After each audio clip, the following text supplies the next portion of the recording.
काफी समय से सुपर हीरो फिल्मों को लेकर दर्शकों में थकान महसूस की जा रही है।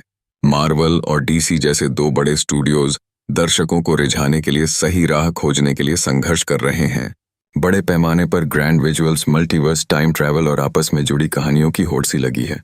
इस बीच कई सुपर हीरो फिल्मों ने असल भावनाओं और किरदारों की जगह सिर्फ बड़े पैमाने और प्रयोगों को ही प्राथमिकता भी दी है। जाहिर है दर्शकों की दिलचस्पी कम होने लगी। जेम्स गन ने सुपरमैन 2025 के साथ डीसी यूनिवर्स को नए सिरे से शुरू किया और गालों में डिंपल वाले डेविड कॉर्नस्वेट को नए मैन ऑफ स्टील के तौर पर पेश किया। हालांकि यह फिल्म भी विजुअल एक्सपीरियंस से चकाचौंध करने वाली ही थी, जो भावनात्मक रूप से बिखरी हुई और उम्मीदों पर खरी नहीं उतरी।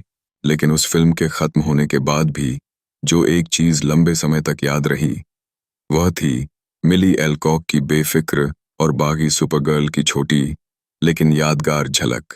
अब मेकर्स सुपरगर्ल पर एक स्टैंडअलोन फिल्म लेकर आए हैं, जो शुक्रवार 26 जून 2026 को सिनेमाघरों में रिलीज हो गई है। सुपरगर्ल की कहानी सुपरगर्ल, एक अंतर्ग्रहीय रोमांच, एक साथ कई ग्रहों पर के जरिए कारा जोरेल, मिली एल्कॉक की कहानी कहती है। सुपरमैन के उलट, जो एक बच्चे के तौर पर पृथ्वी पर आया था और प्यार भरे माहौल में पला बढ़ा। कारा ने क्रिप्टन के विनाश को अपनी आंखों से देखा था। उसने दुख, नुकसान और तबाही को झेला। उसे मासूमियत का सुख नहीं मिला। उस सदमे से सुपरगर्ल का एक ऐसा रूप सामने आता है जिसमें उसके कजिन सुपरमैन जैसी असीम उम्मीद और आदर्शवाद की कमी है। वह भावनात्मक रूप से खोई हुई है, जिंदगी में बिना किसी मकसद के आगे बढ़ रही है और अपने दर्द को लापरवाही और अपने आसपास की दुनिया के प्रति हमेशा बेपरवाह रवैये के पीछे छिपा रही है। कारा को बस अपने कुत्ते क्रिप्टो की परवाह है, लेकिन जब रूथी ईव रिडले नाम की एक लड़की एक बेरहम हमले में अपने माता पिता को खो देती है, तो कारा अनचाहे ही किसी और के दुख में शामिल हो जाती है। दोनों मिलकर क्रेम, मैथियास शोइनर्ट्स को पकड़ने के लिए टीम बनाते हैं। क्रेम एक बेरहम मानव तस्कर और ब्रिगेंड्स नाम के स्पेस पायरेट गैंग का लीडर है, जो न सिर्फ रूथी की त्रासदी के लिए बल्कि क्रिप्टो को नुकसान पहुंचाने के लिए भी जिम्मेदार है। Jason Momoa bounty Hunter Lobo के तौर पर थोड़ी देर के लिए आते हैं, लेकिन उनका रोल मजेदार है। Supergirl movie review. सुपरगर्ल ताजगी भरे अंदाज में सीधी सादी है। इसकी कहानी बेवजह उलझी हुई नहीं है। फिल्म निर्माता 10 अलग अलग कहानियों को एक साथ चलाने या हर मोड़ पर भविष्य की फिल्मों की नींव रखने की कोशिश नहीं करते। इसमें दुनिया खत्म होने का कोई खतरा नहीं है, कोई जबरदस्ती का रोमांस नहीं है और न ही कोई ऐसी हीरोइन है जिसे पुरुषों की नजर को ध्यान में रखकर बनाया गया हो। कारा एक कहीं ज्यादा गहरे एहसास से घिरी हुई है। अपना घर, अपना परिवार और वह सब कुछ खोने का दुख जिसे वह कभी जानती थी। ऊपर से देखने पर सुपरगर्ल बदले की एक आम कहानी लगती है।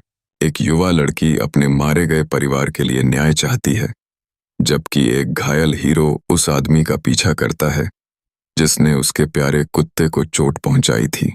फिर भी जो चीज इस फिल्म को खास बनाती है वह है इसका दुखी लेकिन हिम्मत वाला दिल और बेटी माता पिता के रिश्ते की दिल को छू लेने वाली पड़ताल। डायरेक्टर क्रेग गिलेस्पी और राइटर एना नोगुएरा इसे एक तेज तर्रार मजेदार स्पेस एडवेंचर बनाते हैं, जो कभी भी अपनी इमोशनल गहराई से भटकता नहीं है। एक्शन के नीचे दुख, अकेलेपन, विस्थापन और अपनापन खोजने की कहानी छिपी है। कई मायनों में सुपरगर्ल वह इमोशनल असर पैदा करने में सफल होती है जिसे हासिल करने के लिए सुपरमैन ने बहुत कोशिश की थी। फिल्म के एक्शन सीन रोमांचक हैं और उन्हें बहुत अच्छे से दिखाया भी गया है। सबसे बड़ी बात यह है कि फिल्म कभी भी बनावटी नहीं लगती। मेकर्स कारा के अपने विजन पर पूरी तरह टिके रहते हैं और उसे एक ऐसी इंसान के तौर पर दिखाते हैं जिसमें कमियां हैं, जो उलझी हुई है और पूरी तरह से इंसानी है। नतीजा एक ऐसी सुपर हीरो फिल्म है जो शानदार विजुअल्स और महिलाओं वाली खास हमदर्दी के बीच संतुलन बनाती है, जिससे कहानी में गर्माहट आती है और उसका असर भी कम नहीं होता। सबसे जरूरी बात यह है कि सुपरगर्ल अपनी एक अलग पहचान रखती है। वह अपने मशहूर कजिन की विरासत की परछाई नहीं है। वह अपने जख्मों, अपने नुकसान और अपनी पसंद से बनी है। ऐसी दुनिया में जो लगातार महिलाओं को बताती है कि उन्हें कैसा होना चाहिए और कैसा दिखना चाहिए, कारा को बस अपनी शर्तों पर जीने में ही सुकून मिलता है। मिली एल्कॉक ने एक इमोशनली सुन्न, घुमक्कड़ लड़की के तौर पर शानदार काम किया है, जो अपने गहरे दुख को जल्दबाजी वाले व्यवहार और लगभग हमेशा रहने वाली थकान के पीछे छिपाती हैं। वह कारा के दबे हुए गुस्से और पुराने दुख को बहुत यकीन के साथ दिखाती हैं, जिससे वह फिल्म की जान बन जाती हैं। वह अपने बचपन को खोने और बहुत जल्दी बड़े होने के लिए मजबूर होने के सदमे को अपने अंदर उतार लेती हैं।